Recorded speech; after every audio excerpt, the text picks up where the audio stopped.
Donc déjà, je voulais remercier Amal et toute l'équipe de m'avoir invitée à cette soirée. Je suis ravie d'être ici et de pouvoir discuter avec vous. Donc effectivement, je suis une des cofondatrices de l'association L214 qui existe maintenant depuis 10 ans. Voilà, on va y revenir tout au long de cette soirée. L'objectif de L214, finalement, c'est de poser les cartes sur la table. Alors des cartes qui peuvent être très variées, qui peuvent être d'ordre éthique, d'ordre philosophique, des cartes de terrain aussi, des preuves qu'on va chercher. On fouille dans les études scientifiques, dans la presse professionnelle, de façon à essayer de remonter un certain nombre d'informations qui sont souvent méconnues du public. Alors, notre propos n'est pas nul. Grosso modo, on s'appuie sur notre morale commune qui dit qu'on ne doit pas maltraiter et tuer sans nécessité. Or, dans notre société, on maltraite et on tue sans nécessité un certain nombre d'êtres doués de sensibilité. Voilà, enfin, on sait déjà qu'on n'est pas... Entre êtres humains, déjà, c'est pas toujours très chouette. Mais avec les animaux, pour le coup, il y a beaucoup de situations qui seraient aisément évitables et qu'on n'évite pas du tout. L214, c'est une association qui est, comme on le dit, antispéciste, c'est-à-dire qui adopte un point de vue radicalement différent à celui d'aujourd'hui. En fait, c'est un peu une révolution copernicienne, ça oblige à nous décentrer complètement de la place qu'on a aujourd'hui. Aujourd'hui, les êtres humains sont dominants, grosso modo, sur beaucoup d'aspects, en tout cas tous les autres animaux. Nous sommes en position dominante. On peut décider de les tuer quand on en a envie. Ce sont des ressources à notre disposition. Et en fait, l'antispécisme propose de dire, en fait, la limite de prise en compte des autres individus, elle s'arrête sur le critère de l'espèce. Si vous faites partie de l'espèce humaine, normalement, on prend en compte vos intérêts, quel que soit votre sexe, quelle que soit votre couleur de peau, quelle que soit votre nationalité. On sait qu'il y a encore des progrès à faire, mais c'est notamment proclamé comme ça dans la Déclaration universelle des droits de l'homme et de la femme. Donc. Et l'antispécisme dit, en fait, le critère de l'espèce, il est un peu embêtant, parce qu'il ne prend pas en compte justement des êtres qui pourtant ont avec nous en commun la faculté de ressentir des émotions, l'envie de vivre, le fait que leur vie peut se passer bien ou peut se passer mal, et donc du coup propose que notre sphère de considération morale ne s'arrête pas aux frontières de notre espèce, mais concerne l'ensemble des animaux, nous sommes aussi des animaux, capables de ressentir des émotions, etc. Donc, quelque part, l'antispécisme lutte contre une injustice. Ce n'est pas juste de faire souffrir un être alors qu'on pourrait s'en passer, et finalement demande un changement de société assez profond. On va y revenir. Alors, est-ce que cette conférence, est-ce que les propos de L214 ont pour but de culpabiliser les gens ? Alors non, la culpabilité, c'est vraiment un sentiment qui nous appartient en propre. Moi, je vais poser des choses sur la table, vous serez d'accord, vous ne serez pas d'accord, on pourra en débattre, mais quelque part, moi, je ne cherche pas à vous culpabiliser. Si par exemple, je vous racontais l'histoire de la purée, en vous expliquant de quelle façon on arrache les pommes de terre de la terre, de quelle façon on les épluche à vif, de quelle façon on les coupe en morceaux, de quelle façon on les jette dans l'eau bouillante, de quelle façon ensuite on les écrase en purée, je pense que ce soir vous pourriez encore avoir l'idée de faire de la purée sans vous sentir mal à l'aise. Alors que ce dont on va discuter, ça va vous mettre mal à l'aise. Mais ce n'est pas parce que moi je cherche à vous culpabiliser, c'est une petite voix dans votre tête qui vous dit peut-être là il y a matière à réfléchir, il y a matière à se poser des questions sur la façon dont on traite les animaux. Sur les pommes de terre, on n'a pas trop d'état d'âme, on les aime un petit peu sous toutes leurs formes, sans se poser trop de questions. Donc l'objectif de L214, ça va être de montrer la réalité, de faire réfléchir, de poser des pistes de réflexion. Et puis dans les actions qu'on va mener, on va se concentrer sur des résultats très concrets pour réduire la cruauté et le nombre d'animaux tués. Alors je vais vous expliquer tout ça par la suite. Déjà, on va s'intéresser à qui sont les autres animaux. Alors déjà, c'est des êtres sensibles. Alors, vous ne le savez peut-être pas. Je ne sais pas si vous l'entendez. Il faut que je mette le son, non? Ah, ça ne marche plus. Cette vache ronronne. Qui est-ce qui savait que les vaches ronronnaient? Moi, je ne savais pas non plus, hein, je l'ai découvert. En fait, les vaches, ça ronronne. Là, elle est dans un refuge en Allemagne et a priori, ça va. Alors, les animaux, ce sont aussi donc, des êtres qui peuvent du coup ressentir des émotions plutôt positives. Ce sont aussi des êtres intelligents. Là, pas de son. Hop là, ouais, il y a des coupures. Ben voilà. Voilà. Cette vache-ci a décidé qu'il était l'heure de sortir.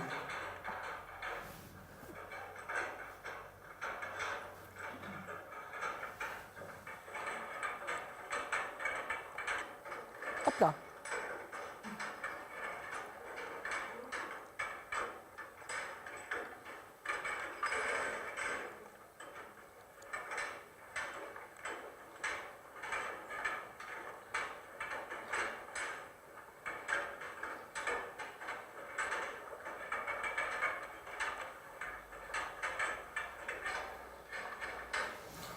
Voilà, donc sur cette vidéo, on peut voir que ces animaux sont intelligents, utilisent les outils qu'ils ont à leur disposition. Ils peuvent être un peu roublards, un peu égoïstes, et surtout malins. Voilà. L'heure dépasse et ça recommence.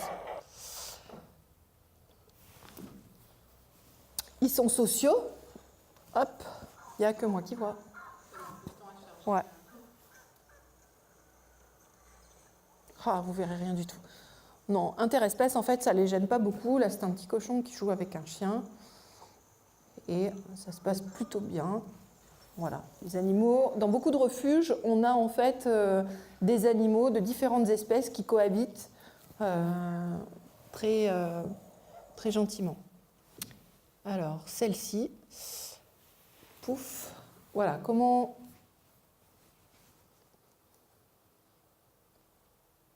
Suspense, insoutenable. Voilà, comment on utilise un abri en jeu, comment on glisse. Voilà. Voilà. Et comment on relance le manège. Voilà, vous voyez, le grand montre aux autres. Donc les animaux, ce sont aussi des êtres joueurs. Souvent, on les réduit un petit peu à leur instinct, en disant « Ah, s'ils font ça, c'est pour telle raison », etc. Non, enfin, ils font ça juste pour le fun. Hein. Là, ils ne sont pas en recherche de nourriture, ils ne sont pas en train d'essayer d'échapper à un prédateur. Non, ils sont en train de s'amuser tout simplement. Voilà. Nous, dans le temps, on avait les tape-culs. Et ben voilà, c'est un peu pareil. Ils peuvent être empathiques aussi. Alors, je ne vais pas vous la laisser en entier. Mais alors ça, c'est une expérience qui a été faite en laboratoire. Je vous la montre parce qu'elle a mené justement à montrer l'empathie chez les animaux, mais je trouve qu'on peut la voir aussi dans la nature. Malheureusement, on n'a pas eu d'image qui montrait ça. Mais grosso modo, ça montre que ces animaux, là en l'occurrence des rats, sont empathiques. Quand ils ont un autre de leurs congénères qui est en difficulté, même quand il y a des friandises à disposition, ils vont d'abord aller libérer l'autre. Si l'autre montre une situation de détresse.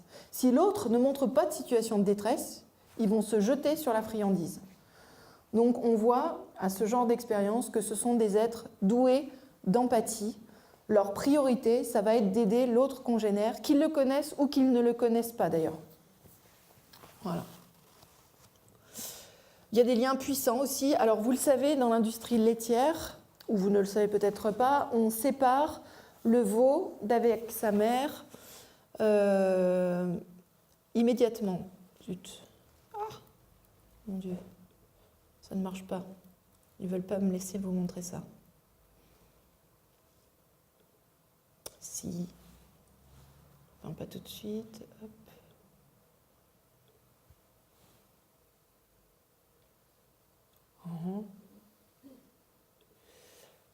Là, c'est un éleveur qui cherche à retirer le veau d'avec sa mère. Il va falloir attendre encore. Toc, toc, toc. Voilà. Et en fait, les vaches, alors celle-ci cherche à le chasser le plus loin possible, mais vous voyez que toutes les autres vont venir aussi autour du petit, de façon à ce que le petit ne soit pas retiré d'avec sa mère. Donc en fait, il y a des liens très puissants qui unissent certains animaux, alors ce ne sont pas toutes les espèces, mais en tout cas chez les bovins, c'est le cas. Puis on verra un petit peu plus loin que dans l'industrie du lait, on n'en fait justement pas grand cas. Alors, ça c'est des exemples un peu empiriques, c'est des choses qu'on a pu montrer parce qu'on a réussi à obtenir des vidéos. Maintenant, que dit la science ? Alors la science est toujours un petit peu, parfois en retard. En fait, depuis Descartes, jusqu'à aujourd'hui, par exemple, Franz de Waal, qui est éthologue, il vient de sortir un livre qui s'appelle « Sommes-nous trop bêtes pour comprendre l'intelligence des animaux ?» Sous Descartes, c'était plutôt les animaux, ils ont grosso modo des réflexes, c'est un peu des machines, alors que maintenant, Franz de Waal reconnaît que les animaux ont notamment la capacité d'éprouver la douleur. Alors là, c'est intéressant parce que c'est l'INRA qui sort cette expertise collective en 2009 et qui reconnaît que, en effet, les animaux, notamment les animaux d'élevage, ont des situations douloureuses, des interventions douloureuses qui répondent aux contraintes de certains systèmes d'élevage, mais également aux exigences de qualité organoleptique des produits. Bon, là, il parle de la castration à vif, par exemple, pour les porcelets. On va les castrer à vif pour éviter qu'ils développent l'odeur de Vera, par exemple, des choses comme ça. Et puis, la douleur au moment de l'abattage a fait l'objet d'une analyse spécifique, elle aussi. Donc, les animaux ressentent de la douleur, même les scientifiques, je dirais, le reconnaissent. Parce que tout le monde qui a vécu un peu avec un chien, un chat, sait que ces animaux peuvent ressentir la douleur. Sur la conscience, c'est encore plus récent. C'est 2012 où un groupe d'éminents chercheurs en neurosciences se sont réunis et ont fait une déclaration très solennelle déclarant que les animaux ont les substrats neurologiques de la conscience, mais ça risque de sauter encore. Voilà. Donc des données convergentes indiquent que les animaux non humains ont des substrats neuroanatomiques, neurochimiques et neurophysiologiques, des états conscients et manifestent des comportements intentionnels. La force des preuves nous amène à conclure que les humains ne sont pas les seuls à posséder les substrats neurologiques de la conscience. Des animaux non humains, notamment l'ensemble des mammifères, des oiseaux et de nombreuses autres espèces, telles que les pieuvres, possèdent également ces substrats neurologiques. Donc, au-delà de la douleur, où nous, on peut aussi ressentir la douleur, vous mettez votre main sur une plaque chaude, on va la retirer par réflexe. Au-delà de ça, il y a la conscience. Derrière ça, hop, et hop, un tour, si vous ne l'aviez pas entendu. Et l'INRA ressort une expertise collective en 2016 et du coup appuie les états conscients chez les espèces étudiées. Donc les mammifères, etc., etc. On parle beaucoup de bien-être animal. Donc le bien-être animal, les filières agricoles, elles s'en sont bien saisies et elles ont demandé à leurs experts des filières de travailler là-dessus. Donc en fait, ils savent très bien que nous, en tant que consommateurs, on n'a pas envie de penser qu'on mange des animaux qui ont été malheureux et tués dans des conditions atroces. Du coup, il y a ce concept de bien-être animal qui est apparu il y a quelques années et dont aujourd'hui on entend beaucoup parler, mais qui en fait va répondre finalement à une espèce d'argumentaire rassurant pour nous et dont les professionnels sont éminemment conscients. Donc on va nous parler de filières où il y a accès au plein air, on va nous parler d'un certain nombre de choses, mais qui sont identifiées comme étant des arguments de vente ou des arguments pour nous rassurer. Et le bien-être animal, 2018, c'est vraiment tout récent, il y a eu une demande à l'ANSES pour déterminer ce qu'est le bien-être animal. Et ce qui est intéressant, c'est que ce n'est pas seulement un état physique, il ne suffit pas seulement d'avoir à boire et à manger et d'être au chaud, il faut aussi un état mental. Et ça, c'est vraiment très important par rapport au reste. Quelles conséquences pratiques de toutes ces découvertes scientifiques? Eh bien, rien. La réglementation qui concerne notamment les animaux qui sont élevés pour la consommation alimentaire, elle n'a pas évolué avec cette évolution de la science. On les élève toujours de la même façon depuis des décennies maintenant et on n'a rien changé à ça. Alors, maintenant on va parler du mal-être animal, qui est de façon beaucoup plus générale. Le nombre d'animaux tués chaque année pour notre consommation, en France, c'est un peu plus d'1 milliard de vertébrés terrestres, soit plus de 3 millions d'animaux qui sont tués par jour dans les abattoirs. Et si on fait une règle de 3 par rapport au monde, où il y a une estimation qui a été faite à plus de 1000 milliards d'animaux marins qui sont tués chaque année. Et ça, c'est la fourchette basse, ce qui ramènerait à peu près à 15 milliards si on fait une règle de 3. La France, on est parmi les pays les plus gros consommateurs d'animaux marins. En France, la majorité des animaux sont enfermés dans des bâtiments desquels ils ne peuvent pas sortir, ils n'ont pas accès au plein air. On va utiliser, pour les bloquer, on peut utiliser des chaînes, on peut fermer des bâtiments, on peut mettre des barbelés, des cages, des bassins, des filets, puisque ça concerne aussi les animaux aquatiques. Grosso modo, plus de 80% des animaux sont élevés à l'intérieur sans aucun accès à l'extérieur. 83% des 800 millions de poulets de chair qui sont élevés chaque année sont élevés dans ces conditions-là. 63% des 47 millions de poules pondeuses. Pour les lapins, c'est quasiment 100%. Et pour les cochons, c'est 95% qui sont élevés en bâtiments fermés sur des caillebotis. Je ne sais pas si vous avez déjà vu des caillebotis. On va le voir sur une photo après. Donc ça, ce sont les cages des poules pondeuses.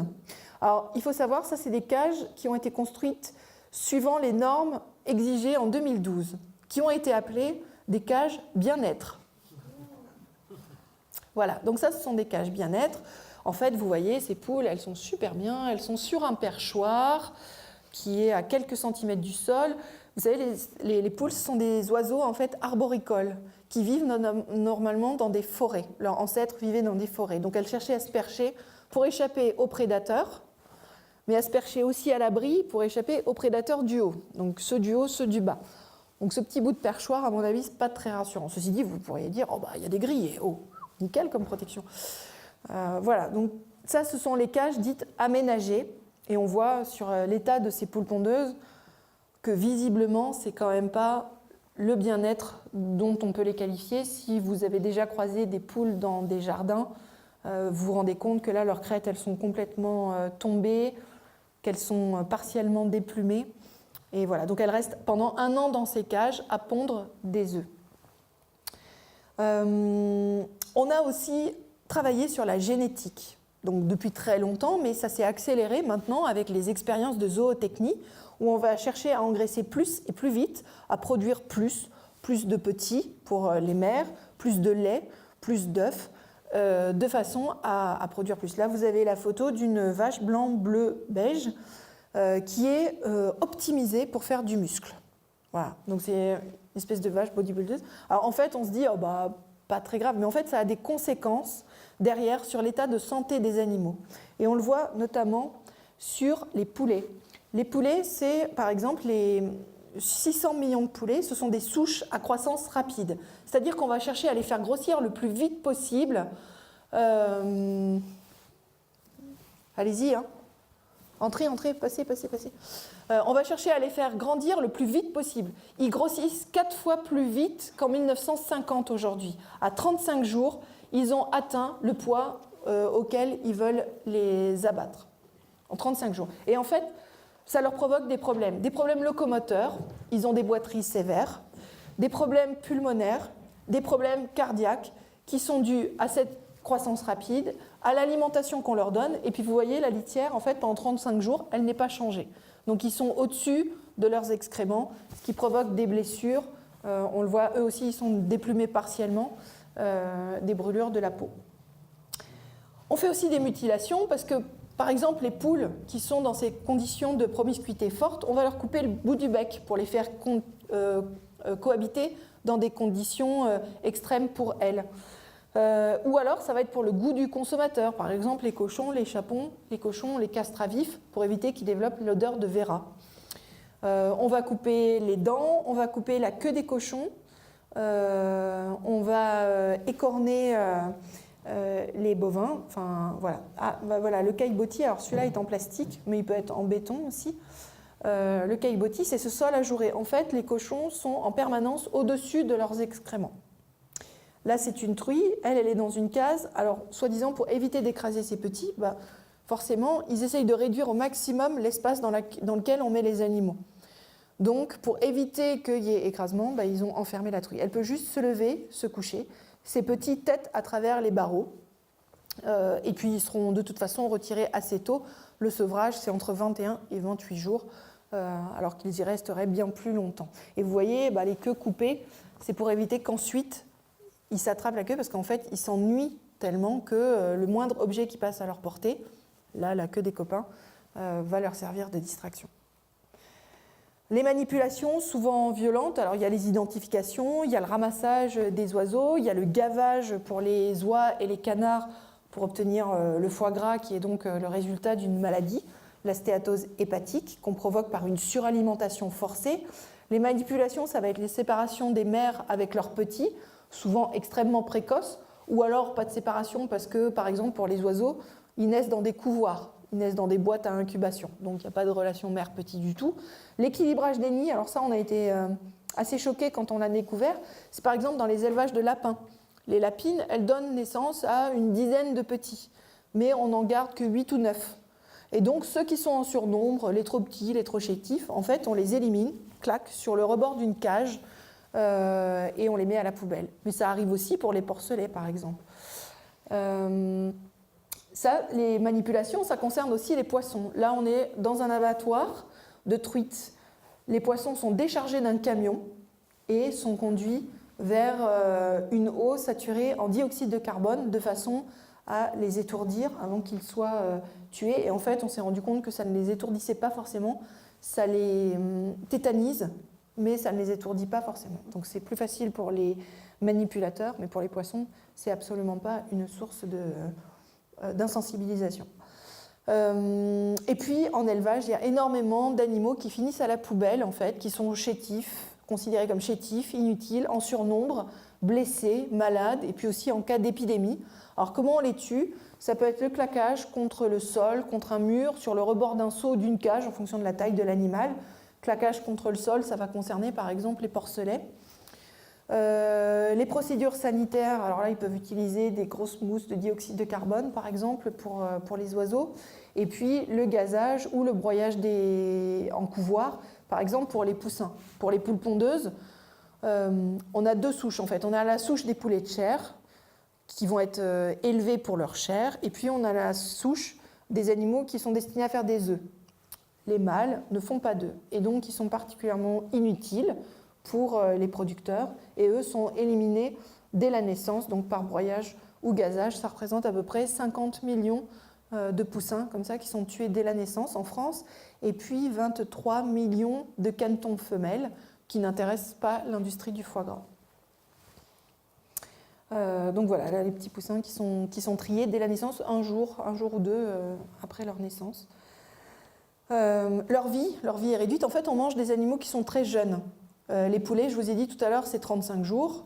Les cochons, c'est 180 jours.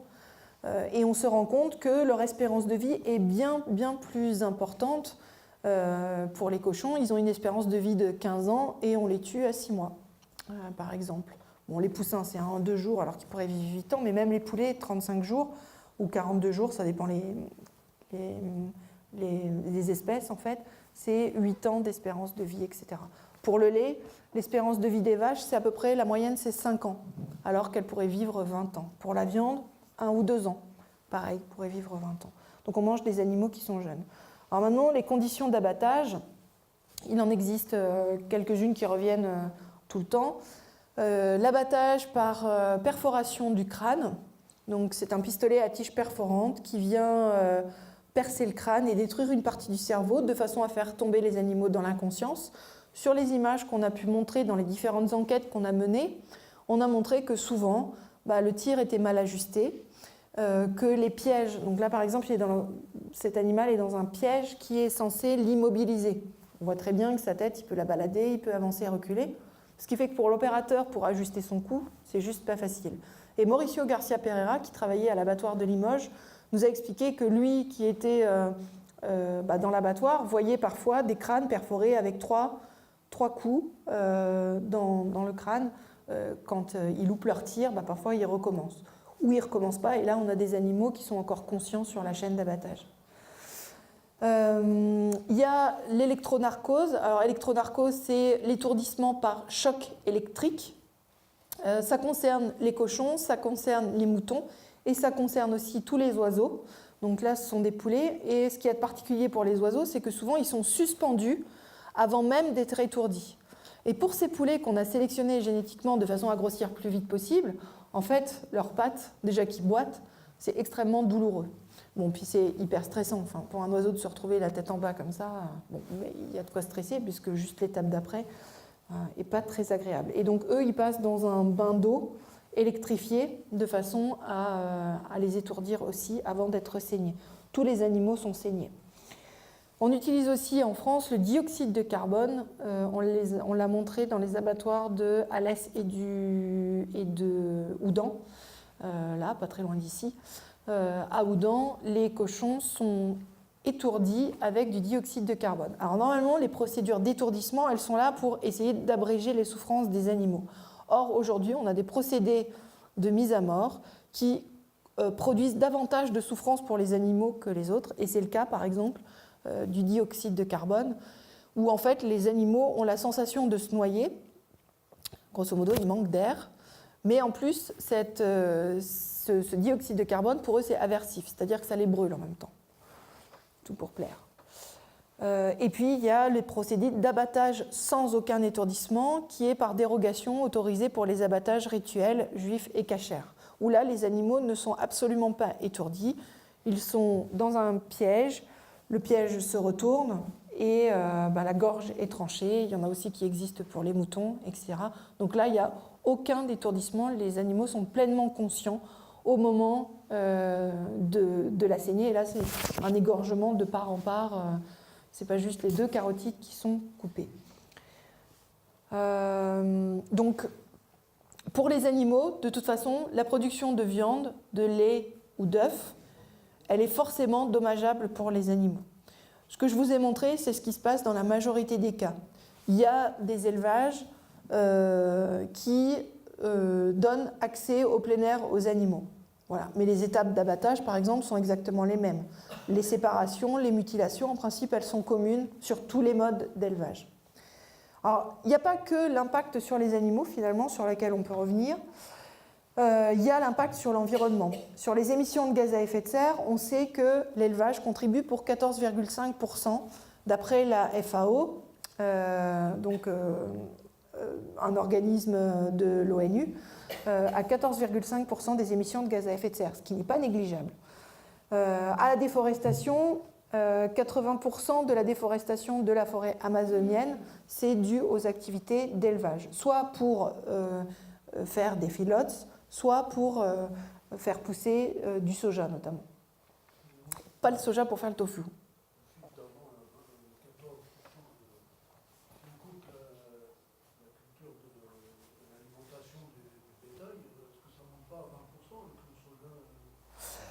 Alors, a priori, quand ils comptent les 14,5%, ils disaient qu'ils avaient compté tout, l'amont, l'aval.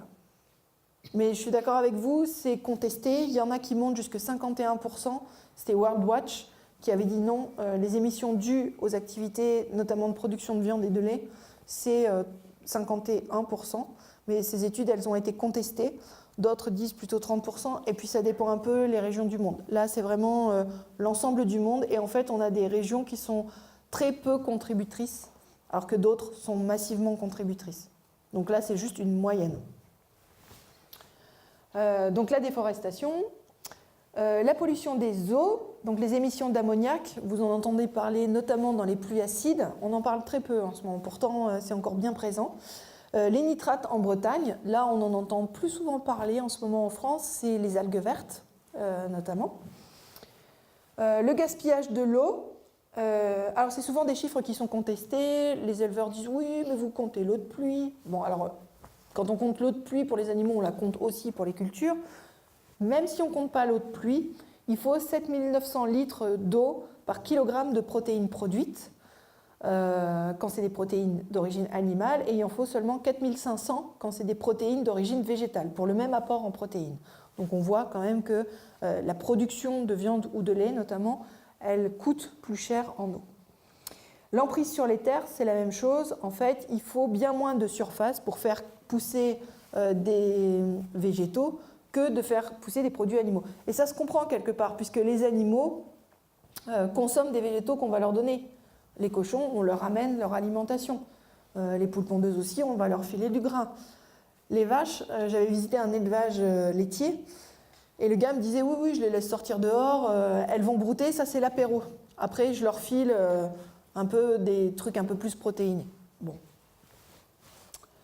Au niveau de la santé publique, on a deux pans. On a d'un côté un certain nombre de maladies dites de civilisation, maladies cardiovasculaires, certains types de cancers, le diabète de type 2, la cholestérolémie, qui sont dus à la surconsommation de produits d'origine animale. Aujourd'hui en France, on est en situation de surconsommation grosso modo pour la plupart des gens.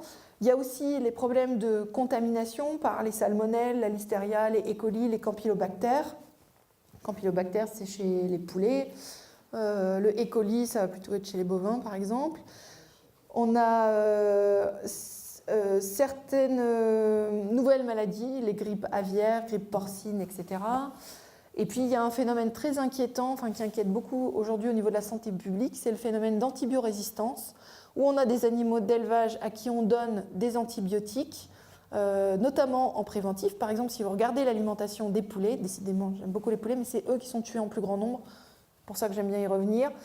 Les poulets, dans leur alimentation, il y a des antibiotiques.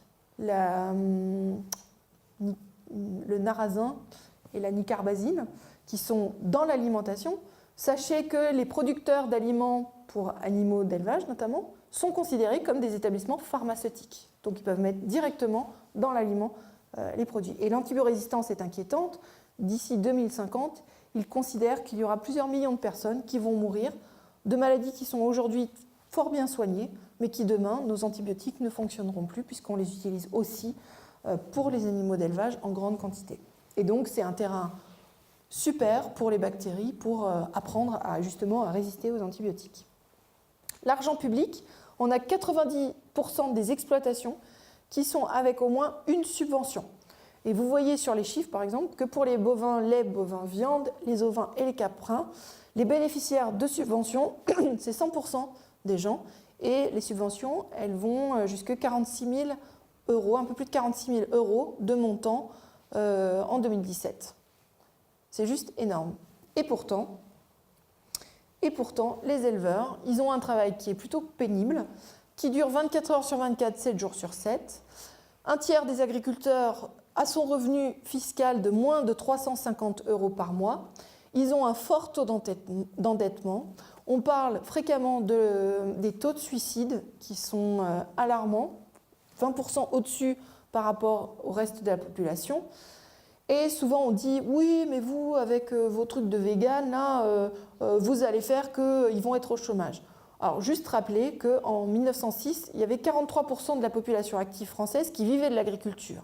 En 2014, il n'y en avait pas plus que 2,5%.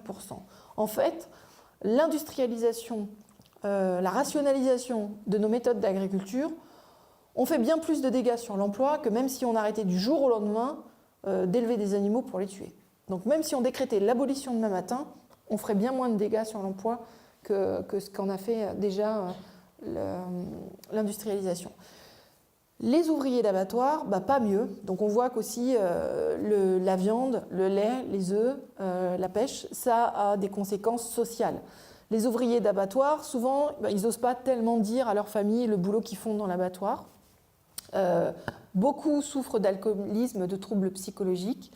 Les maladies, les troubles musculo-squelettiques, c'est 89% des hommes, 92% chez les femmes.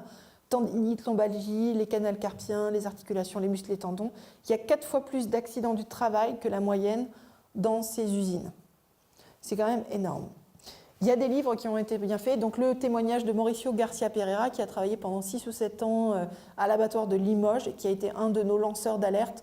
Notamment, il dénonce l'abattage des vaches gestantes, donc les vaches qui attendent des petits. Ça lui est arrivé de tomber sur des veaux qui étaient prêts à naître, en fait.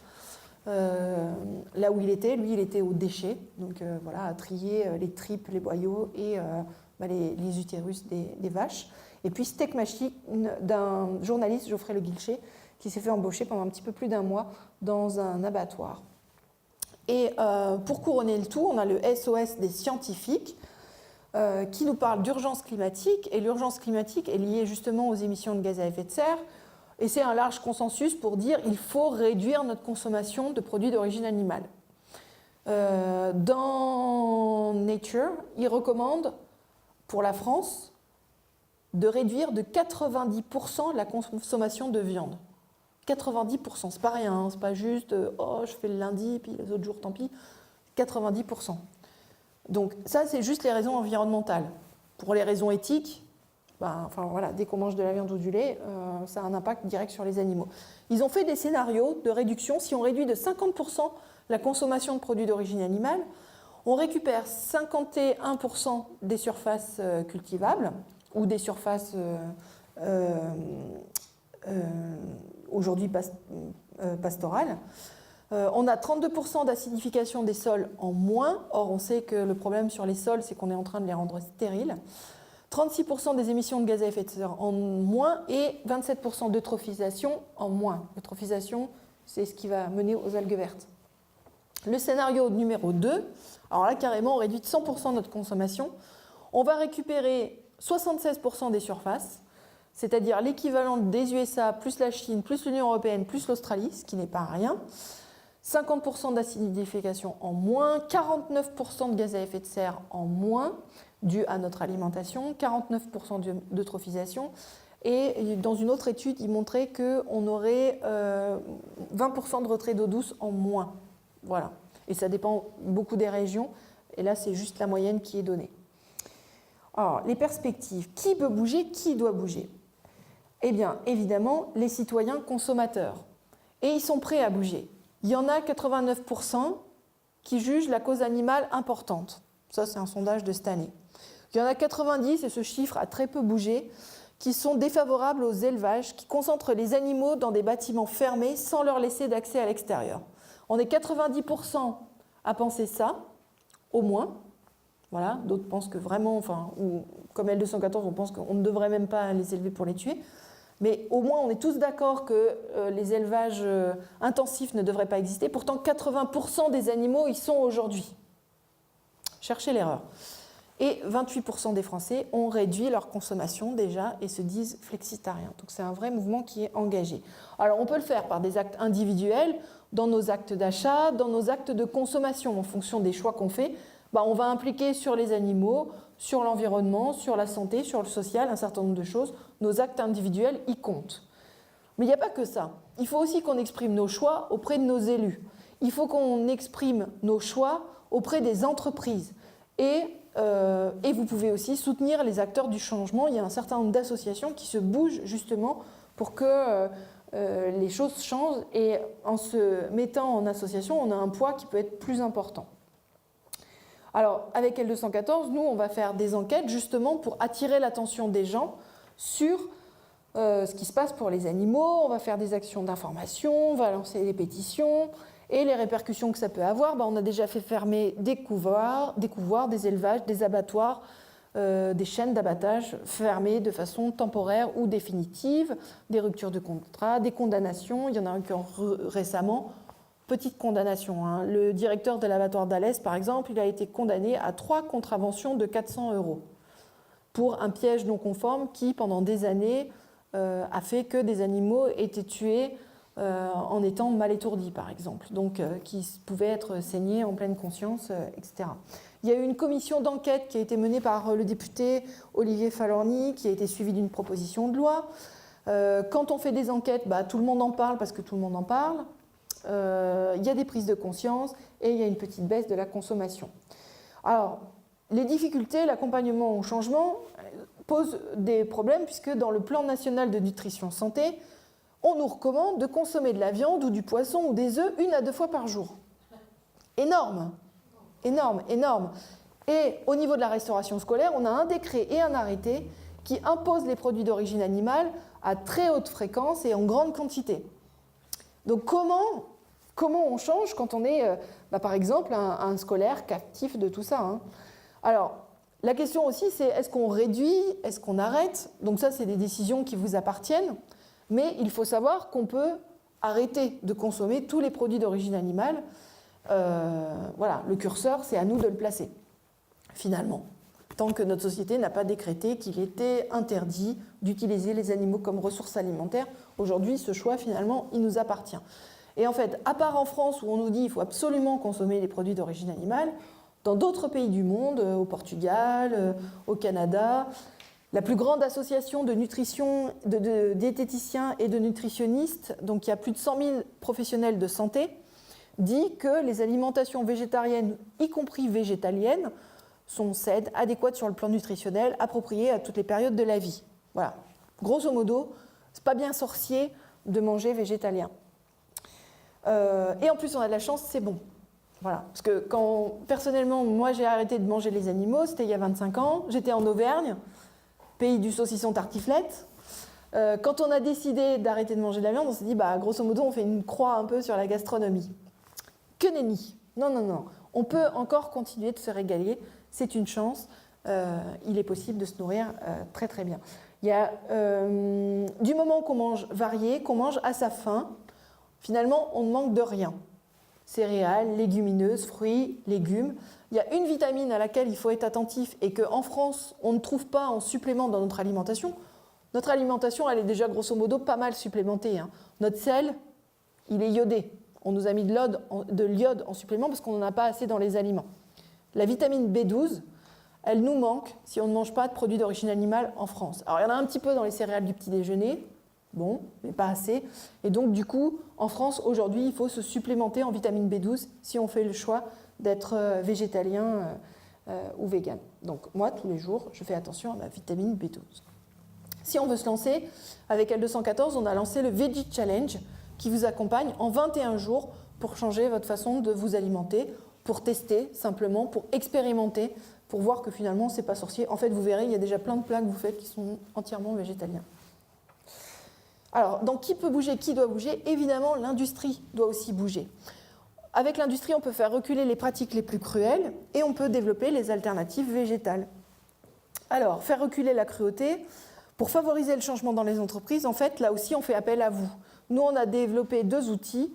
On a développé des lettres d'info, ça s'appelle les actions express avec L214, et on a Joe le bot qui est sur Facebook où on vous propose de faire des actions 1 à 2 fois par semaine. Et grâce à ce genre d'action, on a convaincu plus de 150 entreprises à renoncer à utiliser des œufs de poule élevés en cage. C'est pas rien. 150 entreprises, dedans, il y a toutes les chaînes de supermarchés, il y a les restaurateurs, il y a les fabricants de biscuits et il y a des producteurs. Aujourd'hui, on est en train d'essayer de convaincre, par exemple, le groupe Avril, qui est le premier gros producteur. Donc, si vous voulez nous aider, voilà, vous pouvez écrire au groupe Avril en disant « Et alors, quand est-ce que vous changez ?» Et l'agroalimentaire, en fait, ils sont de plus en plus conscients des attentes sociétales. Et on a des acteurs privés qui avancent. Par exemple, Carrefour a demandé un contrôle vidéo dans les abattoirs qui fournissent ces marques. Casino a fait un étiquetage bien-être animal, avec les limites que je vous ai dit. Mais au moins, vous pouvez savoir de quelle façon sont élevés les animaux quand vous regardez sur les étiquettes. Pour les œufs, par exemple, ça a été assez précieux qu'il y ait cet étiquetage, puisque aujourd'hui, quand on s'adresse aux entreprises, on peut leur dire voilà, on va supprimer le code 3, les œufs en cage. C'est segmenté. Là, on pourrait faire pareil. Là, ils ont noté ABCD. On pourrait dire le D, on arrête, le C, on arrête, etc. Et au fur et à mesure, essayer d'aller vers des standards qui sont un petit peu plus élevés, parce qu'aujourd'hui, ce que je vous ai montré, c'est les standards. C'est juste complètement catastrophique pour les animaux. On veut développer le choix, c'est-à-dire que quand vous allez au restaurant, aujourd'hui, souvent, c'est viande ou poisson. Donc, développer le choix, ça va être avec Végo Resto ou manger vegan. Donc, nous, on démarche les restaurateurs pour les inciter à avoir au moins une offre vegan à leur carte. Voilà. Et puis, on va aussi aller vers les restaurations d'entreprise, etc., etc. essayer de montrer qu'on peut manger autrement et que si le choix est là, finalement les gens le prennent. On a d'excellents retours des restaurants justement qui ont adhéré à la charte Végo Resto. Donc la charte Végo Resto, c'est simplement proposer un repas vegan. Voilà. Et en fait, ils disent, il y a plein de gens qui le prennent finalement ce repas. Eh bien oui. Alors, le plus dur à bouger, les institutions. Faire respecter la réglementation et faire évoluer la réglementation. Dans toutes les enquêtes qu'on a montrées, souvent, il y a des infractions à la réglementation. Bon, mais les images d'abattoirs, on les trouve horribles, pas parce qu'il y a une infraction à la réglementation, juste parce que c'est terrible de voir les animaux essayer de survivre, essayer de se défendre et puis être finalement tués. Je crois que ça nous remue tous un petit peu. Donc, il y a deux pans. Faire respecter la réglementation, faire évoluer la réglementation. Mais, problème, lobby. Lobby et intérêt financier. En fait, on a un statu quo sous bonne garde. Jean-Paul Bigard, qui est le président du groupe Bigard-Socopa-Charal, dit que eux, par exemple, ils investissent des sommes considérables, grosso modo, pour faire oublier le lien entre la viande et les animaux. Voilà. Moins on le sait, mieux on mange de la viande. Alors, les budgets publicitaires, donc, je vous ai représenté L214. L214, son budget total, global, c'est entre 3 et 4 millions d'euros. 4 millions d'euros. Maintenant, cette slide date d'il y a 2 ans. On est quasiment à 4 millions d'euros. Voilà. Alors, on peut penser, waouh, c'est énorme. Alors, oui, on pense que c'est énorme. On a vraiment beaucoup de chance d'avoir beaucoup de soutien. Mais finalement, par rapport au budget simplement publicitaire, nous, c'est notre budget global, par rapport au budget publicitaire, c'est cacahuète. C'est quasiment, c'est tout petit. Charal, juste 17 millions d'euros. Interbev, on va en reparler, 25 millions d'euros. C'est le lobby de la viande. Alors, le lobby de la viande, ils viennent de sortir naturellement flexitarien. C'est, pour eux, la définition, c'est pas du tout avoir réduit sa consommation de viande, c'est manger de la viande avec des légumes. Yes, bien joué. Le lobby de la viande, il intervient dans les écoles. Voilà. Alors, nous, réaction, action-réaction, paf. À l'école, nous, on va encourager la compassion. On a L214 éducation, où on a Dominique, que vous voyez, qui se déplace d'école en école et qui vient parler d'éthologie. Les petites vidéos que je vous ai montrées au début, par exemple. Alors, évidemment, il ne va pas leur montrer des images d'abattoirs, mais il va dire aux enfants que oui, c'est légitime de se soucier de ce qui se passe pour les animaux. Le lobby de la viande chez le médecin, alors ce n'est pas les albums de Martine, mais presque. Donc chez le médecin, vous avez aussi les petites plaquettes qui vous incitent à consommer de la viande en vous disant « Ouh, le fer, c'est dans la viande, les protéines, c'est dans la viande ». Bah oui, mais on peut les trouver ailleurs aussi. Le lobby de la viande, le ministère de l'Agriculture, en fait, ça c'est Dominique Bussereau qui était ministre de l'Agriculture de 2004 à 2007 et qui, dans une interview pour Pièce à conviction, a dit « Bon, grosso modo, j'ai été nommé ministre de l'Agriculture avec l'accord de la FNSEA, donc le syndicat majoritaire agricole, qui est plutôt favorable à l'élevage intensif. » On a eu des belles promesses de campagne d'Emmanuel Macron, qui nous avait promis de sortir de l'élevage en cage des poules pondeuses et qui nous avait promis de rendre obligatoire le contrôle vidéo dans les abattoirs. Au Parlement, niet. Le ministre, le rapporteur de la loi, était complètement défavorable à la moindre mesure qui était portée pour les animaux. Pourtant, il y avait plusieurs mesures qui étaient proposées, des mesures qui étaient simples, consensuelles. On était, nous, allés à la rencontre des députés, on en avait rencontré plus de 120, et il y avait aussi plusieurs associations qui étaient mobilisées, et pourtant, niet, nenni, il n'y a rien du tout qui a été voté. Malgré 90% des Français opposés à l'élevage en cage des poules pondeuses, 150 000 signatures, 82 députés qui avaient déposé 12 amendements, ils ont simplement voté l'interdiction des nouveaux bâtiments d'élevage de poules en cage. Nouveaux bâtiments d'élevage de poules en cage, il n'y en a pas depuis des années. Autrement dit, c'était une opération d'enfumage. Le tweet que vous voyez là, il l'a retiré tout de suite parce que c'est en accord avec le CNPO. Le CNPO, c'est le syndicat des professionnels de l'œuf. C'est dire comme ils sont cul et chemise. Donc voilà, on a eu des mesures d'enfumage, ils ont mis l'interdiction des nouvelles installations. Et puis pour le contrôle vidéo, alors il y a quelque chose dans la loi, c'est expérimental pour les abattoirs volontaires. Super, l'obligation. Donc la seule avancée, à l'insu de leur plein gré, c'est l'expérimentation d'une alternative végétarienne hebdomadaire dans les cantines. Ça a été contre l'avis du gouvernement et un vote serré à une voix près. Bon, bref, les intérêts privés par rapport à l'intérêt général, dur de faire avancer. Alors on a un site qui s'appelle Politique Animaux qui note les politiques. On est d'anciens profs dans les fondateurs et dans la personne qui gère Politique Animaux, il y a un prof aussi, du coup on les note, on leur fout des notes. Et donc on va noter s'ils sont pour ou contre les animaux dans les actions qu'ils font. Vous avez aussi le click and tweet et click and mail pour pouvoir contacter rapidement les élus. Alors on a les élections européennes qui arrivent, c'est un véritable enjeu pour les animaux. Les lois qui s'appliquent aujourd'hui en France et qui posent des limites à ce qu'on peut faire endurer aux animaux, elles viennent de l'échelon européen. Donc, mobilisez-vous pour les européennes. Jeudi, on publie notre classement. Quels sont les partis politiques qui sont plutôt favorables aux animaux et quels sont ceux où on sera sûr qu'ils vont plutôt enfoncer les animaux. Résumons-nous. C'est la fin. En fait, je ne sais pas si vous connaissez ce truc philosophique où on est en face d'un problème de tramway. Vous êtes le bonhomme qui tient le levier. Et vous pouvez l'actionner ou ne pas l'actionner. Si vous n'actionnez pas le levier, vous faites écraser plusieurs personnes, alors que si vous l'actionnez, vous faites tuer qu'une seule personne. La plupart des gens actionnent le levier et sacrifient une personne pour en sauver plusieurs. Bon, ok. Là où ça se corse, c'est quand vous avez plusieurs inconnus sur la voie, puis de l'autre côté, quelqu'un de votre famille. Dur de faire un choix dans ce cas-là. Bon, alors moi je vais vous poser le problème du tramway autrement. En fait, c'est vous qui avez le levier, c'est nous qui avons le levier, nous tous. Sur la voie, il y a des animaux qu'aujourd'hui on tue, plus de 3 millions par jour. Et de l'autre côté, il n'y a personne. Et en fait, notre société est devant ce choix. Voilà. Donc ça résume un petit peu tout ce que j'ai dit aujourd'hui. Nous ne sommes pas obligés de consommer les animaux. Le fait de les consommer, ça a des conséquences pour eux qui sont absolument dramatiques.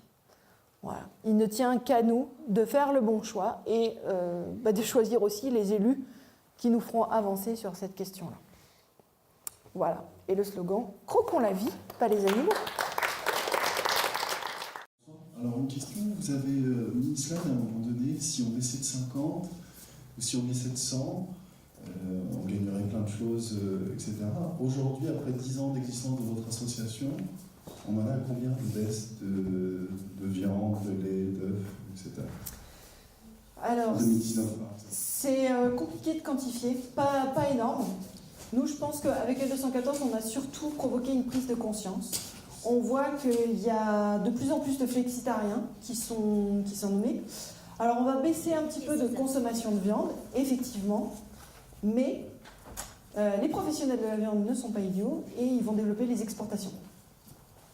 Donc, voilà. C'est un petit peu... C'est plus une prise de conscience, en niveau de baisse, ça baisse quasiment ça pas. baisse un petit peu. Alors, ça baisse au niveau de la consommation de viande, par exemple, de bœuf, etc. Mais par contre, il y a plus de consommation d'oiseaux, donc de poulets, par exemple. Sauf que, du coup, ça ne fait pas moins de victimes, puisque, voilà, on dit qu'ils mangent un bœuf, mais bon, c'est pas tout à fait vrai, quand même. Alors ça pourrait nous désespérer si on ne voyait pas justement une prise de conscience qui est assez massive. On voit qu'aujourd'hui, par exemple, la loi alimentation dont j'ai parlé, ils ont refusé toutes les avancées, mais quelque part, ils ont été quand même obligés de se justifier. Or, avant, même pas ils en parlaient. Donc maintenant, on voit que ça a son entrée en politique aussi. On voit les entreprises qui avancent, par exemple sur les poules pondeuses, les cages en batterie, d'ici 2025, normalement, ça va être terminé, puisque la majorité des acteurs et les gros acteurs se sont engagés à ne plus utiliser d'œufs de poule élevés en cage de batterie. Donc voilà, c'est là où on va voir des avancées, c'est là où on va s'accrocher, parce qu'effectivement, quand on se lève le matin, voilà, les abattoirs ils tournent à plein, et on a une action qui est plutôt petite, mais qui n'est pas négligeable pour autant.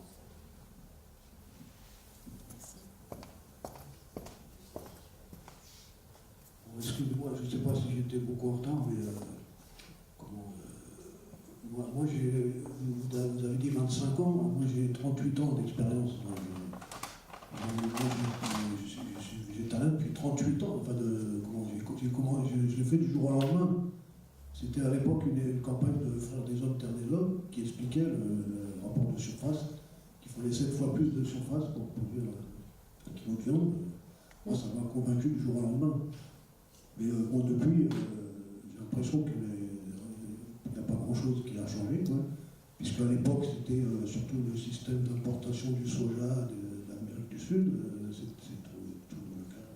Et depuis, alors j'ai déjà une première question. J'ai entendu dire que 60% comment s'appelle ce grand pays au sud du Brésil, l'Argentine, c'est une culture d'une variété de soja OGM, tout de 60% du territoire. Je ne sais pas si c'est seulement le territoire agricole ou le territoire du pays, mais c'est un chiffre comme ça. Une autre chose dont vous n'avez pas, je ne sais pas si peut-être vous en avez parlé avant, mais je ne pense pas, avant que j'arrive, qui pour moi est très, très significatif, et que peu de gens savent, c'est que quand vous avez parlé de comment les animaux, comment leur vie naturelle est changée avec les vaches, tout ça, les vaches, quasiment toutes les vaches, quand on les nourrit par l'herbe, elles sont en permanence malades de diarrhée avec l'alimentation qu'on leur donne qui n'est pas naturelle, puisque c'est pour faire plus de lait qu'on leur donne autre chose que de l'herbe. Et donc, elles n'utilisent pas toutes leurs panses, etc. Vous n'en avez pas parlé, mais bon. Moi, j'ai plusieurs questions comme ça à vous poser.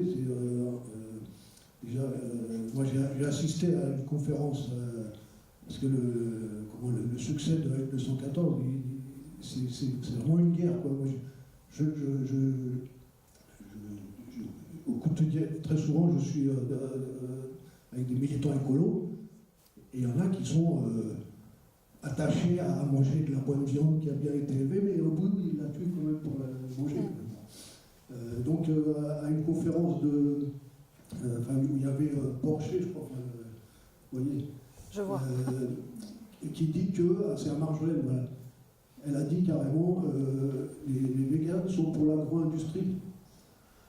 Hein, alors, je ne sais pas ce que vous pensez de ça, mais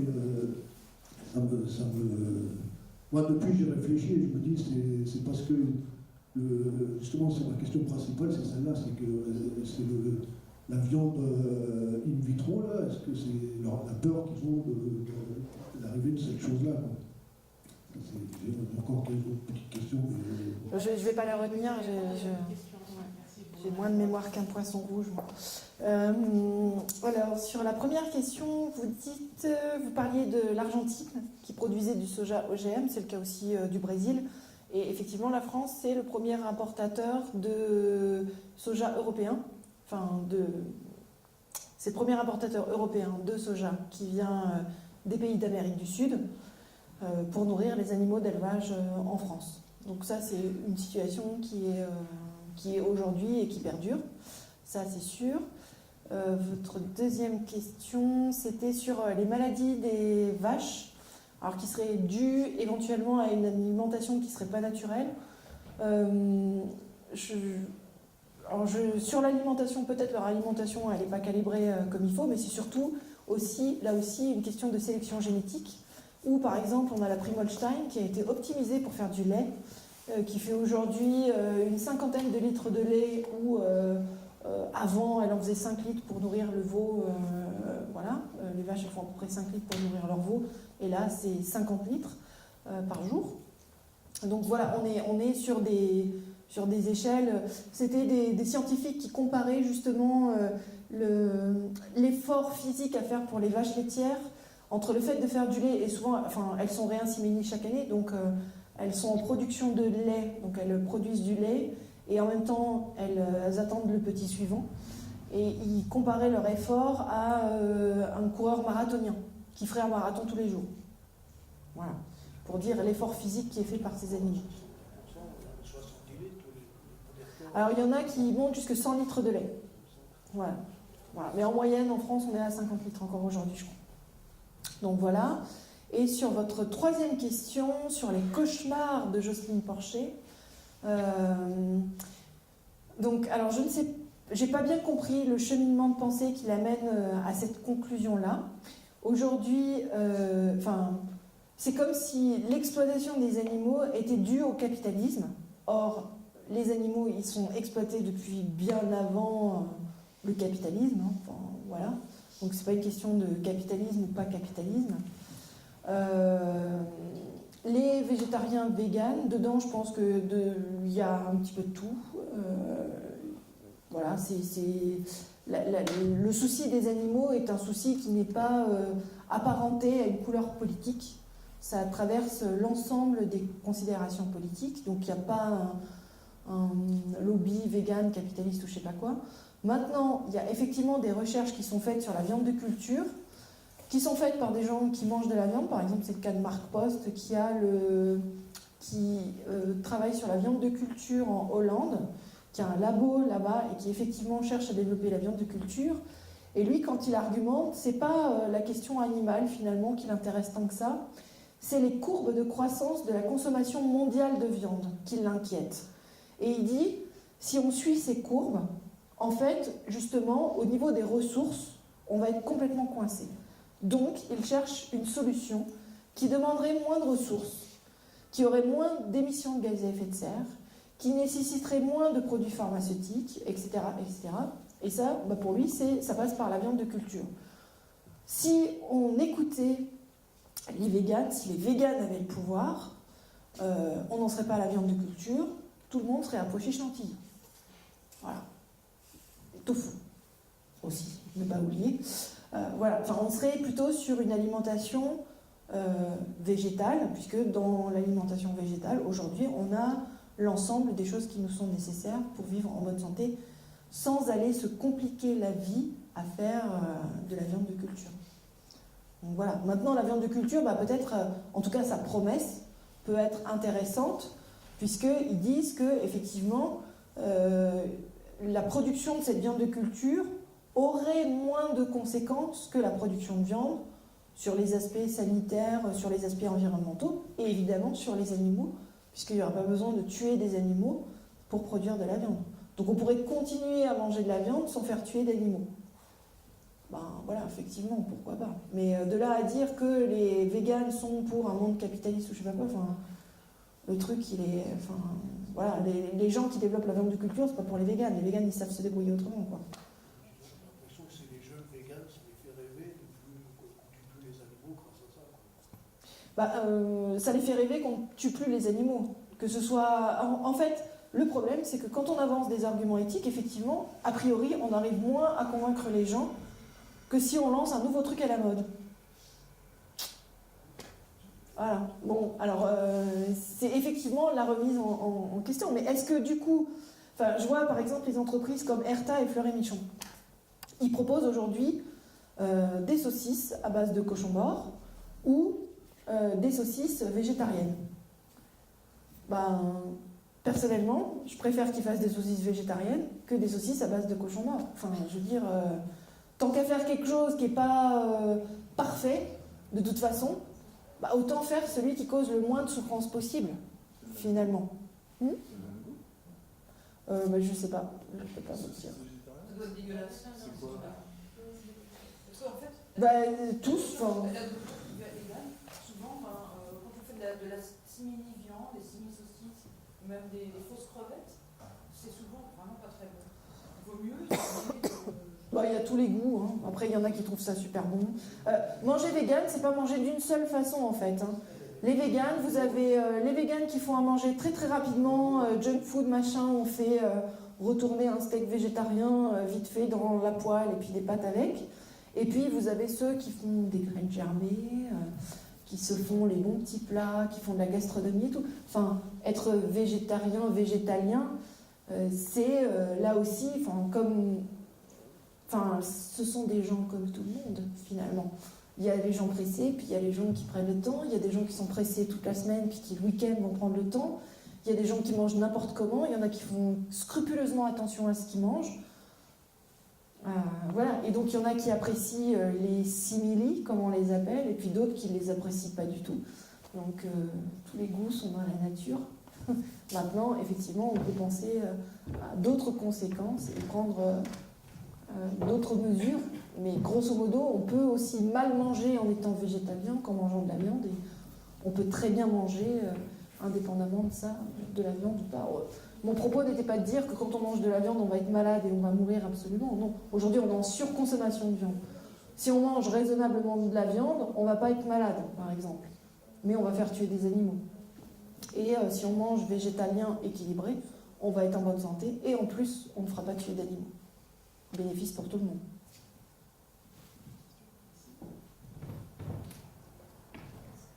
Allez-y, je vous en prie, parce que vous avez changé les batteries du micro. Allez-y, posez votre question.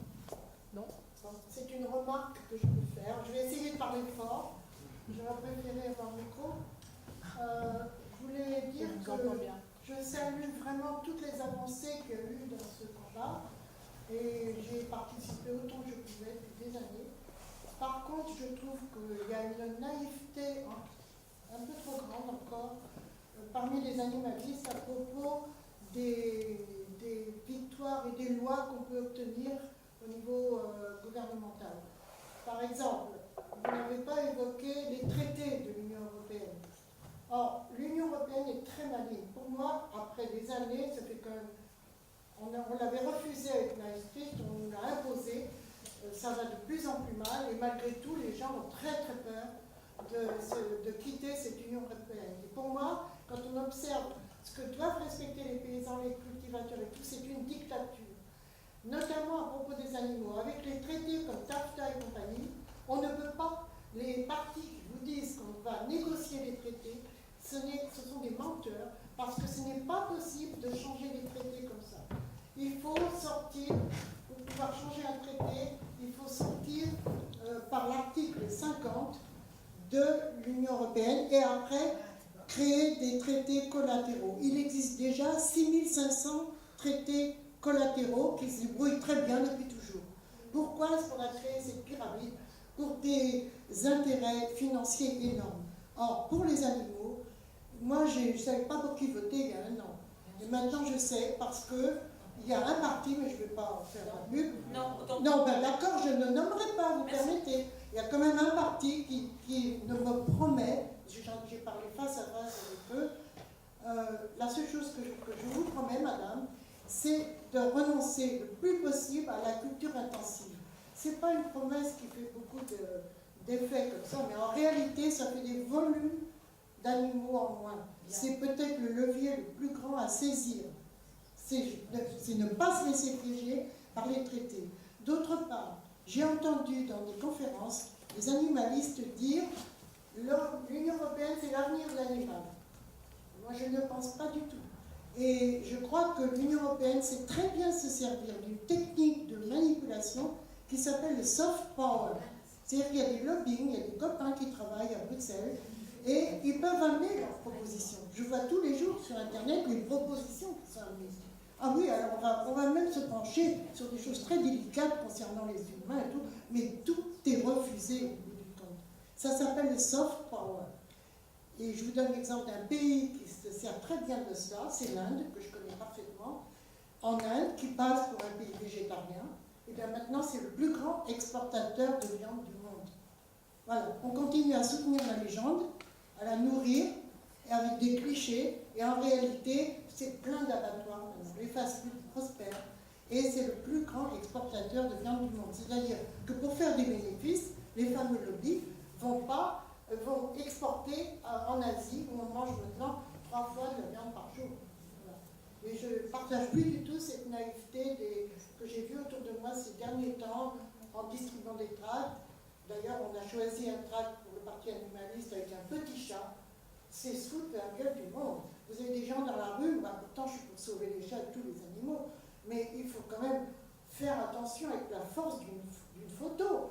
On a des photos, une seule suffirait, d'une cruauté terrible. Qu'est-ce qu'on a été mettre un petit chat mignon pour le parti animaliste? Il faudra poser la question aux gens du parti animaliste. Pardon? Il faudra poser la question aux gens du parti animaliste. Oui, j'ai bien voulu le faire, et la dame a la question, elle était partie avant nous, de la distribution. Je n'ai pas pu proposer mes arguments. Donc moi je vais pas forcément être totalement raccord. Aujourd'hui les lois qui s'imposent en France, qui sont ma foi pas très qui posent des limites à ce qu'on peut faire endurer aux animaux un petit peu de loin, elles émanent quand même de l'Union européenne. Aujourd'hui, en France, c'est nous qui freinons les avancées européennes. Au Conseil des ministres européens, c'est la France qui freine. Moi, j'ai assisté quand notamment il y a eu la directive pour les poulets de chair. La proposition au niveau européen, elle était de ne pas autoriser d'élevage au-delà de 30 kilos par mètre carré, puisqu'ils comptent comme ça. Et aujourd'hui, on est à 42 kilos par mètre carré. Merci la France. Donc voilà, au niveau français, on est quand même dans les plus mauvais élèves. La moyenne européenne sur l'élevage en batterie des poules pondeuses, elle était à 58%, quand nous, on était encore en France à 69%. Donc on fait partie, en fait la France c'est une puissance agricole au niveau européen, on est parmi les premiers, et du coup il faut aussi compter sur les autres pays finalement pour nous freiner dans cette espèce de boulimie qu'on a de production et de consommation de produits d'origine animale.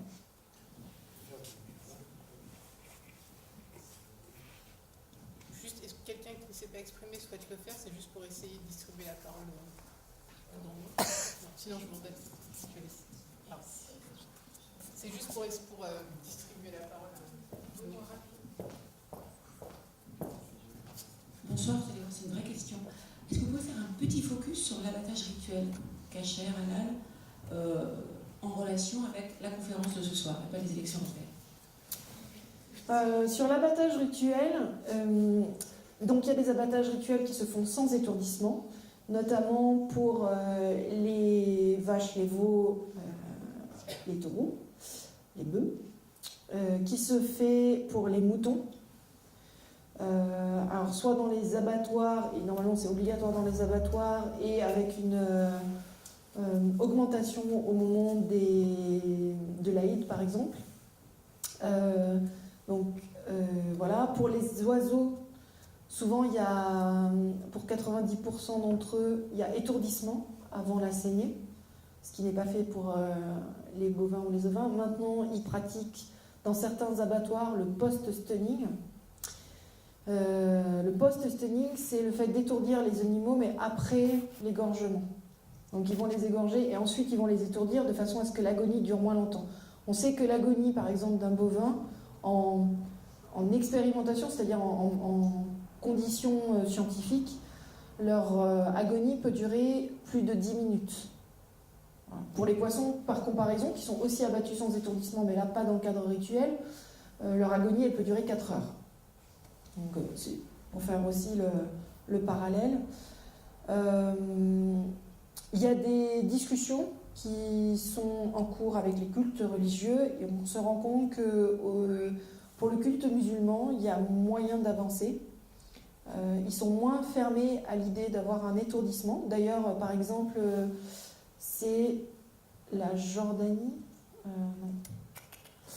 Premier pays musulman au monde, s'il me semble pourtant, l'Indonésie, merci, qui est le premier pays musulman au monde qui peut importer de la viande venant de France. Et les consignes pour les abattoirs en France, c'est vous pouvez étourdir les animaux au matador avant de les saigner pour expédier là-bas. Donc même sur des pays qui ont un fort culte musulman, eux, ils autorisent par exemple l'abattage avec étourdissement. Donc il y a des pratiques assez disparates au niveau de l'abattage rituel. Ça ne veut pas forcément dire sans étourdissement. Maintenant, il y a des abattages rituels qui se font sans étourdissement et il y en a beaucoup quand même dans les abattoirs français, notamment pour les bovins et les ovins. Voilà. Du côté de la religion juive, par contre, eux, ils n'acceptent absolument pas d'étourdissement avant la saignée. Que puis-je dire d'autre? Il y a eu des négociations, des discussions qui ont été faites au CNEAB, là, au Comité national d'éthique des abattoirs. Ça a abouti à rien du tout de plus que d'autres choses. J'y connais rien et je ne suis pas sûre de bien comprendre. Étourdissement, ça permet d'éviter la souffrance animale? Alors l'étourdissement, ça permet de, normalement, faire tomber les animaux dans l'inconscience. Effectivement. C'est-à-dire que vous allez les rendre inconscients, donc j'ai expliqué tout à l'heure, par pistolet à tige performante, choc électrique ou gaz. Et l'idée, c'est de les étourdir, parce qu'en fait, on ne fait que les étourdir pour que le cœur batte encore au moment où vous allez faire la saignée, pour que le corps se vide de son sang le plus rapidement possible. Voilà. Et donc, l'abattage sans étourdissement, là pour le coup, vous tranchez la gorge et le sang s'évacue puisque l'animal est encore en vie et est plutôt bien en vie. Voilà. Mais l'étourdissement vise à rendre inconscients les animaux de façon à ce qu'ils ne ressentent plus de souffrance au moment où on va les saigner. Mais dans les vidéos qu'on a pu montrer, dans les abattoirs dans lesquels on a pu aller, sur les rapports aussi qui ont été faits par les services vétérinaires, etc., ça montre qu'il y a un certain nombre d'étourdissements qui sont ratés. C'est 15 à 20% par exemple pour les veaux, ce qui est quand même énorme. Voilà, donc eux, ils se retrouvent dans la même situation que des animaux qui sont tués sans étourdissement, par exemple.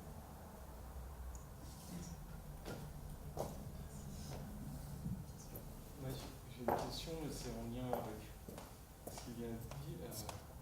En fait, c'est pas possible de les endormir, qu'ils s'endorment et on leur donne quelque chose et ils dorment et on les tue à ce moment-là. Eh bien, a priori non, puisque peut-être ils auraient pensé à ce truc-là avant. Enfin, c'était peut-être l'idée du gaz, justement, du CO2. Voilà. Je sais pas, mais aujourd'hui, non. Parce qu'il y a aussi des substances. Il y a aussi peut-être la morphologie aussi, c'est peut-être plus difficile d'endormir. Bah, souvent, quand ils les endorment, c'est qu'ils les ont soit piqués, soit ils leur ont fait inhaler un gaz, etc. Et après, on n'en veut pas tellement dans la viande. Comme notre objectif, c'est de les manger. Parce qu'effectivement, il y a des cadres dans lesquels on peut mettre à mort des animaux. Ça s'appelle l'euthanasie, c'est fait dans l'intérêt des animaux. Et là, effectivement, on va avoir recours à des substances chimiques de façon à les faire partir le plus doucement possible, avec le plus de douceur possible. Dans les abattoirs, on n'est pas du tout sur ce genre de truc-là. On veut de la cadence, on veut que ça débite, et voilà, ils ne leur chantent pas une berceuse pour les faire s'endormir derrière. Quoi. Si par exemple, on donnait n'importe quoi, par exemple, on donne, il ne faut pas qu'il soit trop mauvais le médicament ou la substance, on les donne à la chaîne, ils vont s'endormir progressivement. Après, on va dire, l'abatteur repasse et ils sont en train de dormir. Ben oui, sauf que vous avez la substance qui arrive dans votre viande. Et du coup. Après, il faut que ce soit. Voilà, il faut que ce soit pas une substance. Mais effectivement, c'est pas le choix qui est. Mais quelque part, on nous fait penser que la préoccupation pour les animaux est importante. En fait, elle ne l'est pas, quoi. Au début, quand ils ont mis en place les procédures d'étourdissement, il y a comme un doute que ça a été fait dans l'intérêt des animaux d'une certaine façon, mais peut-être plutôt dans l'intérêt des travailleurs. Parce qu'un animal qu'on saigne à vif, il se débat. Et donc, c'était plutôt dans cet intérêt-là. Et puis après, si vraiment on est soucieux de ce qui arrive aux animaux, je trouve que la question de la nécessité, elle se pose, quoi. Est-ce que vraiment on a besoin de manger les animaux ? Si vraiment on en a besoin, effectivement, il va falloir qu'on cherche des solutions pour leur faire le moins de mal possible. Mais si on n'en a pas besoin, on est toujours dans une posture, même si on les tue avec le moins de douleur possible, où on est en train de prendre ce qu'ils ont de plus précieux, leur vie. Donc il y a quand même, au-delà de la douleur que peuvent éprouver les animaux, il y a quand même aussi une question d'éthique, de philosophie qui est derrière sur l'appropriation de la vie d'autrui finalement. Je suis d'accord, mais est-ce que justement, c'est là il y a une espèce de dilemme sur en fait, est-ce que si on opte pour ce changement-là, on va nous empêcher d'aller à l'autre étape qui est on ne mange plus les animaux. Ça, vous dites un petit peu. Est-ce que si on a... Mais non, on ne va pas nous empêcher, non. Non, je pense pas. Non, mais ce que je veux dire, c'est que c'est peut-être... peut-être ça pourrait être une première étape. Une étape. Après, le revers de la médaille que ça peut avoir, j'ai cru que vous disiez ça, c'est que justement, on pense que c'est une première étape, mais au final, c'est la finalité. Ça devient la finalité, parce que les gens ils se disent, les animaux, ils souffrent plus, donc je peux les manger. Alors, c'est un débat qui a lieu au sein du mouvement, d'ailleurs, entre des gens qui disent, mais non, il faut demander tout ou rien, grosso modo, ou est-ce qu'on avance par étapes. Avec L214, on est convaincu que le fait d'avancer par étapes nous permet justement d'avancer et de finalement relever notre seuil de sensibilité. C'est-à-dire que jusqu'ici, finalement, des poules dans des cages, tout le monde s'en fout. Aujourd'hui, des poules dans des cages, non, ça nous interpelle déjà. Alors peut-être que demain, des poules, même si elles ont accès au plein air, mais qu'on leur coupe le bec, qu'on broie les poussins, etc., ça va nous interpeller aussi. Et du coup, peut-être qu'à un moment, effectivement, on aura des conditions pour élever les animaux et pour tuer les animaux qui seront bien moins trash que ce qu'elles sont aujourd'hui, parce qu'aujourd'hui, on est vraiment dans le gore total. Mais ça n'empêchera pas que du coup, peut-être que notre seuil d'acceptabilité sera plus élevé aussi. Et on dira, non, il y a quand même un problème avec le fait de considérer les animaux comme des ressources à notre disposition. Et donc nous, on compte sur cette prise de conscience, sur cette élévation de notre niveau de tolérance finalement. Il y a de moins en moins de choses qu'on trouve juste de faire aux animaux parce qu'on aura évolué, parce que le seuil de ce qu'on considérera cruel sera moins loin que ce qu'il est aujourd'hui. Aujourd'hui, on peut faire à peu près tout ce qu'on veut, quoi. On en a encore à faire des corridas dans le sud, quoi. On en est encore à gaver des canards et des oies. On pousse hyper loin ce qu'on fait subir aux animaux juste pour s'amuser ou pour les manger, quoi. D'accord. Il y a une industrie en pleine expansion, c'est l'alimentation pour les animaux domestiques. Alors moi, j'ai deux vieux chats. J'avoue, je n'ai pas trop. Eh bien, je vous avouerai qu'il existe de la nourriture pour eux qui est végétalienne et du coup, vous ne seriez pas obligé de tuer d'autres pour nourrir les vôtres. Ah bon? Voilà. Il y a une Les animaux domestiques véganes, végétariens, c'est un peu petit. Ah, allons-y sur le côté naturel. Mais ils ont 20 ans. Je suis prête. Ils ont 20 ans. Alors, il y a de la nourriture qui est effectivement préparée pour nos animaux domestiques, pour éviter justement de faire tuer d'autres animaux pour nourrir ceux qu'on a pu sauver, ou ceux avec lesquels on vit en bonne intelligence. Et souvent on se dit, ah là là, c'est pas naturel, c'est un carnivore et tout ça. Bon, alors, soit c'est un carnivore, il se démerde, voilà. Soit c'est vous qui lui donnez à manger. Enfin, je pense pas qu'une boîte qui sort d'une usine, c'est plus naturel qu'un aliment végétal de l'autre côté. Enfin, voilà. Du moment qu'il y a tous les apports qu'il lui faut, Où est-ce que je peux trouver ça? voilà.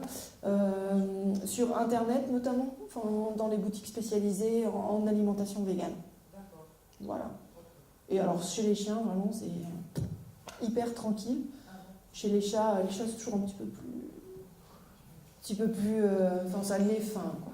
Mais normalement, ça se passe très bien. Là où il y a un problème, c'est qu'aujourd'hui, sur des animaux qui ont des problèmes de santé, il ne va pas y avoir d'alimentation spécifique comme vous pouvez avoir chez le vétérinaire pour le chat qui a une cystite, pour nanana, ça vous n'aurez pas. Et effectivement, à partir du moment où votre animal a une maladie, vous êtes obligé de repasser dans le circuit standard tant que le reste n'est pas développé. Mais si vous avez des animaux qui sont en bonne santé, franchement, vous avez le choix entre leur donner des animaux morts dans une boîte ou une alimentation 100% végétale et qui les comblera tout autant. Voilà, je pourrais vous raconter des tas d'anecdotes sur des chats à qui on a proposé les deux et qui se sont jetés d'abord sur les véganes et qui ont ensuite mangé les autres. Donc voilà. Moi, j'ai une petite question. C'est, est-ce qu'il y a des, est-ce qu'il y a des célébrités qui sont véganes ou végétariennes?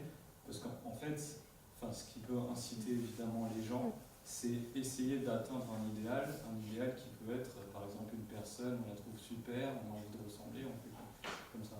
Donc, est-ce qu'il y a des personnes comme ça? Est-ce qu'il y a beaucoup de personnes comme ça? Parce que l'idéal, alors peut-être que c'est la personne que vous connaissez, c'est une personne qui est végétarienne, qui a décidé d'être végétarienne et qui a évidemment, on va dire un grand business, beaucoup d'argent, et justement qui va essayer de promouvoir ça. Parce que ce qui intéresse beaucoup les personnes, notamment dans le secteur de la consommation, c'est pourquoi il y a pourquoi il y a cette publicité, pourquoi ils s'en fichent. C'est une question d'argent. S'il y avait énormément d'argent à se faire, s'il y avait qu'on trouvait une petite faille pour une petite opportunité, mais tout le monde s'engouffre ce qu'on ferait. Là, on voit un petit peu, enfin, là, c'est pas tout à fait l'animal, mais avec le bio, ça y est, alors, tout le monde est content. Carrefour, pardon, j'ai cité une marque, ils essayent de précéder même, parce qu'il y a une application, par exemple Yuka, ils essayent de précéder, en fait, d'enlever plein de choses un peu bizarres, enfin controversées, pour une rentabilité et beaucoup d'argent. Donc, la question, c'est, une des problématiques, et peut-être irrésoluble pour le moment, c'est l'argent, comment se faire de l'argent avec en étant végétarien ou être vegan ou en se lançant dans ce mouvement pour par exemple un entrepreneur, et de l'autre côté essayer de ça c'est aussi un désir de récupérer des icônes un peu qui pourraient pousser beaucoup de gens à essayer de les copier, malheureusement, mais ça fonctionne comme ça nos jours. Alors, il y en a pas mal. Il y a pas mal de célébrités. Alors, moi, je suis absolument pas people, donc du coup, je suis complètement nulle à ce jeu. Mais il y en a. Il y a notamment des sportifs. Je crois que c'est Tim Schiff qui est super champion de parcours ou je sais pas quoi, alors qui n'est pas très connu. Après, moi, je peux vous citer les personnalités qui ont, par exemple, soutenu L214 à un moment ou à un autre. On a quand même eu Sophie Marceau. On a eu quand même Stéphane Bern, on a quand même eu Samaha du groupe Chaka Ponk, qui parle beaucoup aux jeunes. On a eu Nili Hadida de Lilywood and the Pricks. On a des auteurs comme Jean-Baptiste Delamo, Ingrid Desjours. Voilà. En France, c'est vrai qu'on n'a pas moult célébrités, mais une qui est bien connue, qui habite en France maintenant, c'est Pamela Anderson. Émeric Caron, Mathieu Ricard, Raphaël Mesrahi. Il y a la revue de René, je ne sais plus son nom de famille, qui publie des revues, mais il n'y a que ça dedans. Oui. Des listes et des listes de sportifs. De sportifs, voilà, il y en a plein. C'est cette revue que vous ayez. Lolita Lempicka. Ce qu'il faudrait, c'est qu'ils soient plus mis en avant, en fait, qu'on les voit plus quelque part, et avec leur conviction. Quand nous, on les met en avant, par exemple, quand on va sortir une enquête, souvent on a, en végétarien célèbre, on a Nagui maintenant aussi, qui s'affirme de plus en plus favorable aux animaux. Et voilà. Et puis après, beaucoup de célébrités aussi sont sensibles à la question animale, disent qu'elles ne sont pas encore véganes, mais qu'elles sont sensibles à cette thématique-là aussi. C'est aussi vachement ça. Elles sont assez proches finalement des gens qui disent oui, moi j'aimerais bien ne plus faire de mal aux animaux, mais être végane, j'ai encore pas passé le cap ou je sais pas quoi. Et ça c'est bien encourageant pour les jeunes. Marion Cotillard aussi. Il y a Marion Cotillard. Il y a l'autre là qui va sortir une américaine, attention, en 3 lettres, non, je sais plus. Mais il y en a beaucoup comme ça qui voilà, mais il suffit de taper célébrité végétarienne sur Google. Vous vous rapprochez souvent d'eux pour essayer qu'ils promouvent. Alors oui, au départ, on n'avait pas identifié ça du tout. C'est Lolita Lempicka, la première, qui est venue nous voir, donc qui est une célèbre créatrice. Elle fait des parfums et elle fait des vêtements aussi, je crois. Et elle est venue nous voir une fois sur un stand en disant voilà, moi je suis Lolita Lempicka, j'ai très envie de vous soutenir, de faire des choses avec vous. Bon, ok. Et le deuxième, à peu près en même temps, Mathieu Ricard, qui m'a appelé, qui a dit tiens, je vous filerai bien un coup de main, comment je peux faire? Voilà. Et du coup, c'est avec eux qu'on a commencé. Et puis là, pour plusieurs enquêtes, en tout cas, on a des personnalités qui peuvent, qui viennent nous soutenir en présentant la vidéo, par exemple, ou en relayant sur leur compte Facebook, Twitter, Instagram. Voilà, il y a Hugo Clément aussi, très récemment, qui était journaliste pour Quotidien, qui est aujourd'hui journaliste chez Combini, et qui a sorti un livre même en expliquant pourquoi il avait arrêté de manger les animaux. Je crois qu'on en a de plus en plus qui osent l'affirmer haut et fort qu'effectivement, ça ne va pas de soi finalement. Cette question qui est pourtant ancienne.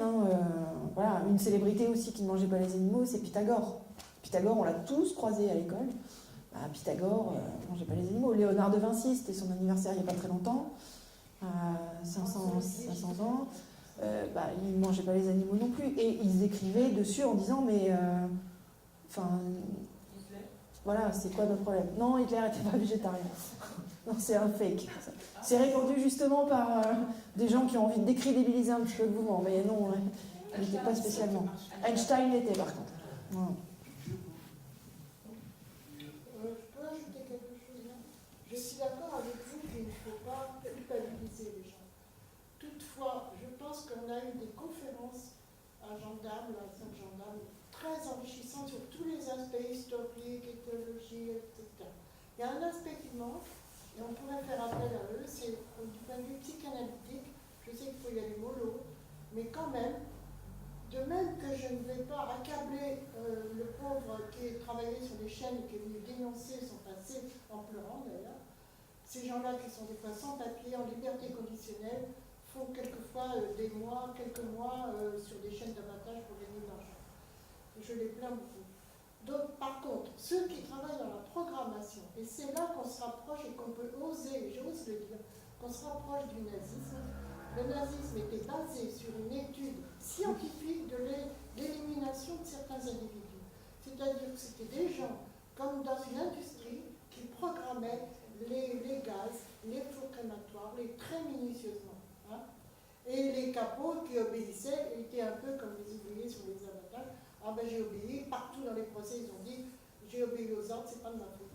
Par contre, on pourrait faire une approche avec des psychanalystes. J'ai d'ailleurs écrit à Cyrulnik qui a l'habitude d'étudier les cuirasses émotionnelles. Ce serait quand même intéressant de savoir et de comprendre d'où vient cette cuirasse émotionnelle qui fait qu'on est dans un endurcissement sans précédent dans l'histoire du monde, puisque c'est sur un volume d'animaux incroyable. Jamais on a atteint des proportions pareilles.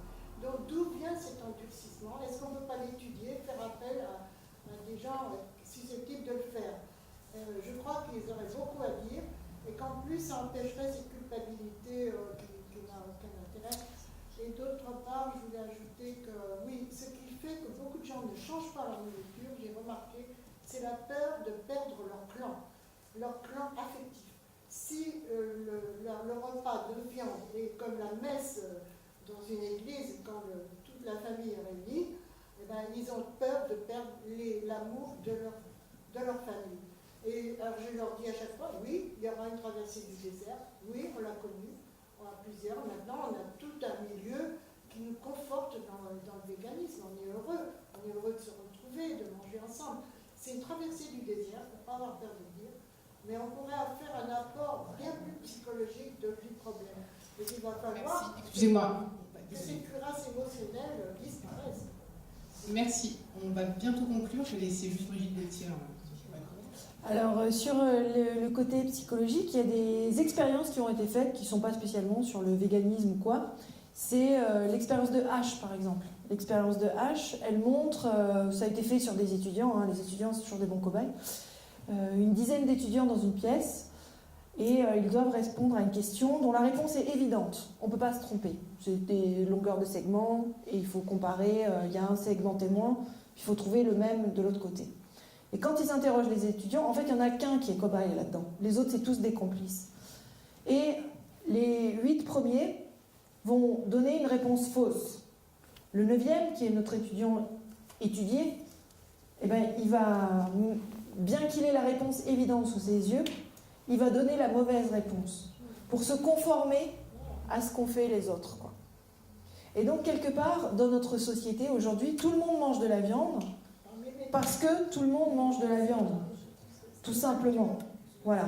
Mais, chance, dans cette expérience, quand un autre étudiant avant donne la bonne réponse, juste un, notre étudiant, toujours à sa 8e, 9e place, va se permettre de donner la bonne réponse. Ce qui veut dire qu'il suffit d'une poignée à oser briser la règle, finalement, pour qu'on se sente de plus en plus en droit de dire « bah non, moi ça, je ne fais pas ». Donc ça rejoint effectivement ce côté psychologique. Puis on avait vu aussi l'expérience de Milgram. Quelqu'un en blouse blanche qui vous dit il faut manger de la viande, c'est comme ça qu'on élève les animaux, blablabla, c'est toujours plus impressionnant que des militants, ma foi, qui viennent vous dire juste en posant leur trip sur la table, non, ce qu'on fait aux animaux, c'est juste complètement inimaginable, c'est terrible. Moi, je vous en parle, mais je vous ai pas ramené les cris, je vous ai pas ramené l'odeur, je vous ai pas passé de vidéo. Voilà, on est toujours en deçà de la réalité de ce que vivent les animaux. Mais en face de nous, moi, je me rappelle les premières émissions qu'on avait faites, on s'était concentré sur la question du foie gras. Et aux premières émissions, on n'a pas compris. On s'est retrouvé en débat avec des gens de l'INRA, blouse blanche et tout le bâtiment. Mince alors, et pourquoi l'INRA intervient là-dessus? Parce que nos scientifiques, ils défendent becs et ongles une industrie qui leur ramène aussi de l'argent. L'INRA, son problème, c'est que son expertise scientifique, elle peut être biaisée, puisqu'ils ont des fonds qui arrivent aussi des filières d'élevage. Et donc, du coup, une des conclusions de l'INRA sur la question du foie gras, c'est aucun élément scientifique ne permet de dire que les animaux souffrent. Dans le gavage, on les rend malades, on déclenche une stéatose hépatique. Il y en a 1 million qui meurent en cours de gavage. Les taux de mortalité sont entre 6 et 20 fois plus élevés. Et ils concluent ça. Parce qu'il y a conflit d'intérêts. Mais ils ont la blouse blanche et leur voix porte beaucoup plus fort que celle de simples militants animalistes, comme on nous appelle. Moi, je ne suis pas née militante. Voilà, j'avais une petite voix bien tracée de prof d'électricité. Comme tout à coup, bam, la question animale arriva. Et j'ai dévié. Donc aujourd'hui, effectivement, je travaille pour L214. La majorité de mon temps est consacrée à la question animale. Ce qui ne m'empêche pas de m'intéresser à d'autres questions. Mais voilà, on ne n'est pas militant finalement, on le devient. Merci. Alors, il y a 2 dernières questions et puis on clôture la soirée. Je suis désolée, mais...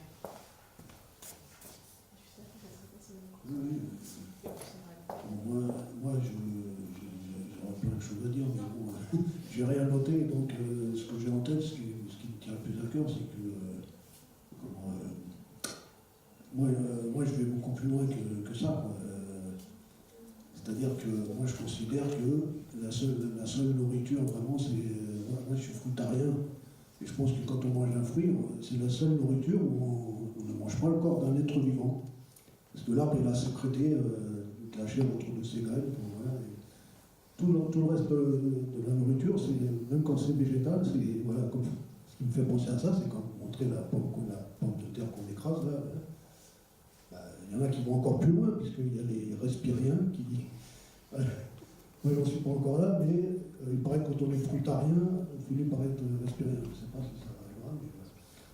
Donc, je vais savoir ce que vous pensez de ça, et puis... je vais laisser la parole à vous. Merci. Alors pour l'instant, effectivement, dans l'état des découvertes scientifiques, les êtres qu'on sait doués de sentience, donc la capacité à ressentir des émotions, et tout ça est lié finalement au système nerveux central notamment des animaux. Et du coup, pour les plantes, aujourd'hui, il n'est pas établi que les plantes peuvent ressentir. Et d'ailleurs, les comportements de fuite et tout ça, les plantes ne peuvent pas tellement l'avoir, du coup. Voilà. Voilà, oui, et puis on sait les acacias aussi, s'il y a des girafes qui les attaquent d'un côté, clac, elles envoient un truc. Mais aujourd'hui, en étant végétalien, vegan, vous créez moins de souffrance, vous faites souffrir moins de plantes que quand vous mangez des animaux finalement. Donc c'est déjà un pas en avant pour faire moins souffrir. Après, je suis d'accord avec vous, les fruits, ça marche bien aussi, quoi. Voilà. Mais pour l'instant, pour notre société, déjà, arrêter de manger les animaux, on aurait déjà pas mal progressé par rapport à aujourd'hui. Deux petites questions simples. Premièrement, quelle est votre position sur ceux qui commettent des attentats contre des boucheries ou autres? Et deuxièmement, votre financement, puisque vous êtes militant. Alors, les attentats, bon. Les cassages de vitrines, voilà. Alors, ramenons à leur... parce qu'effectivement, j'ai entendu dans la presse les terroristes, les machins. Bon, alors on a quelques groupes qui effectivement pensent que pour faire avancer la question plus vite, il faut détériorer des commerces. Alors, avec L214, on n'est pas du tout sur ce type d'action. Nous, ce qu'on mène, et je crois qu'il y a peut-être une différence qui est assez fondamentale, c'est qu'en fait, on ne se considère pas en guerre. C'est-à-dire qu'on n'a pas de... On n'est pas en colère après des personnes ou quoi. Nous, ce qu'on veut faire changer, c'est le système. Et on n'est pas en recherche de coupables, on est en recherche de solutions. Donc effectivement, on n'approuve absolument pas ce type d'action qui en plus provoque dans les médias un débat qui consiste à dire est-ce que vous êtes du côté des véganes ou est-ce que vous êtes du côté des bouchers? C'est pas ça la question, c'est est-ce qu'on se met du côté des animaux, est-ce qu'on essaye d'avancer ensemble? Pour nous, c'est ça la question. Néanmoins, on a vu le premier jugement qu'il y a eu à Lille où des activistes, donc condamnés a priori pour avoir balancé des cailloux dans des vitrines, ont été condamnés à des peines de prison ferme. De 10 mois, 6 mois de prison ferme. Le même jour que ce jugement, nous, il y avait le jugement du directeur de l'abattoir de Alès, qui lui a pris en tout 1 200 € d'amende. Et on s'est dit, là, il y a vraiment un 2 poids, 2 mesures. Voilà. Après, sans qu'on approuve le geste là-dessus. Après, le financement de L214, c'est aujourd'hui, on est plus de 30 000 membres, adhérents, donateurs à l'association. Et grosso modo, c'est les revenus de L214, on est à 95% financés par ces 30 000 personnes, qu'on ne remerciera jamais assez. Et il y a 5% par des entreprises. Des entreprises, souvent c'est des petites entreprises, des magasins qui ont ouvert justement, alors on parlait tout à l'heure des commerces, comment on fait fortune en véganie, c'est plutôt des fortunes modestes, je dirais, mais voilà, qui reversent une partie de leur chiffre d'affaires, qui font un don assez régulièrement. Alors soit des entreprises véganes, soit nous.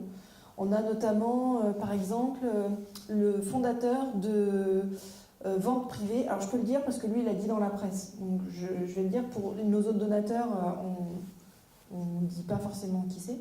Mais lui, il est fondateur de vente privée et chaque année, il fait un don à L214 d'un montant de 10 000 €. Ce qui est juste énorme pour L214, qui est une grande aide. On a des fondations aussi qui nous aident. Et puis, il y a 2 ans, fin 2017, on a reçu d'une association, d'une fondation américaine, une fondation qui s'appelle l'Open Philanthropy Project, qui finance des projets humanitaires, environnementaux et de défense des animaux. Ils nous ont repérés parce qu'on a nous-mêmes été repérés par l'ACE, l'Animal Charity Evaluators, qui évalue l'action des associations de défense des animaux en fonction de leur efficacité. Et L214 a été reconnue parmi les 12 associations de défense des animaux les plus efficaces au monde.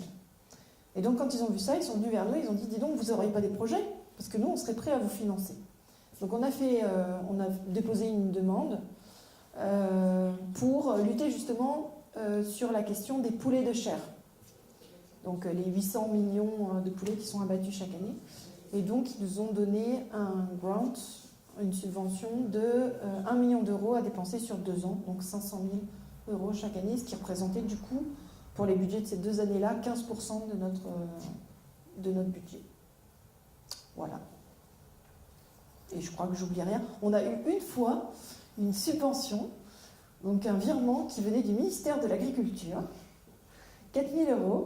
C'était il y a 3 ou 4 ans. Laurence Abeille, qui était alors députée, nous avait demandé de faire une exposition sur les animaux.